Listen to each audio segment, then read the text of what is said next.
ஆண்டவரை ஆராதனை செய்யுங்க. அவரை உயர்த்தி கொண்டே இருங்க. தேவன் உங்களை உயர்த்துவார். தேவ பிள்ளைகளை நம்புறீங்க தானே? அப்பா உங்களை உயர்த்துவாரா இல்லையா? நம்பணும். நீங்கள் நம்பணும். நீங்கள் நம்பிக்கை கர்த்தராக மாறணும். நான் உன்னோடு கூட இருக்கிறேன் என்று சொன்னவர் யார் தெரியுமா? உங்களுக்காக சிலுவையில் மரணத்தை ஜெயித்த தேவன். அவர் உங்கள் கூட இருக்கிறபடினால உங்களை ஜெயம் எடுக்க வைப்பாரா, வைக்க மாட்டாரா?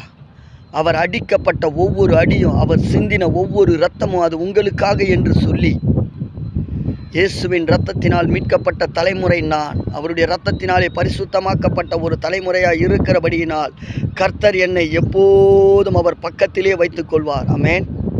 ஏசப்பா உங்களை பக்கத்திலே வச்சிருக்கிறார் பிள்ளைகளே. இயேசுசாமி உங்களை பக்கத்திலே வச்சிருக்கிறார். விழும்பொழுது தூக்கி நிறுத்துவார், அழும்பொழுது கண்ணீரை துடைப்பார். ஆறுதலின்றி தவிக்கிற போது ஆறுதலின் தேவன் உங்களுக்கு ஆறுதல் கொடுக்க வல்லவராக இருக்கிறார். எல்லாரும் சொல்லுங்கள், ஆறுதலின் தேவன் என்னோடு கூட இருக்கிறீரப்பா. உங்கள் ஒரு பார்வை என் வாழ்க்கையை மாற்றும். ஏசப்பா ஒரே ஒரு பார்வை தான் உங்கள் வாழ்க்கையை தலைகீழாக மாறப்போகிறது. இன்னைக்கு ஒரு முடிவெடுங்க. துன்பத்தின் பாதையில் என் துணையாளர் என்னோடு கூட இருக்கிறீர் ஆண்டவரே. நீர் என் பட்சத்தில் இருக்கிறபடியினால் நான் நிச்சயமாக ஒரு நாள் கர்த்தருக்காக எல்லா இடத்திலும் சாட்சி சொல்லுகிற ஒரு உயர்ந்த வாழ்க்கையை என் தேவன் எனக்கு கொடுப்பிறப்பா. பணமோ பொருளோ எதுவுமே கொடுக்கப்பட முடியாத உயர்ந்த ஆசீர்வாதத்தை நீங்கள் ஆராதிக்கிற கர்த்தர் உங்களுக்கு கொடுக்கும்படியாக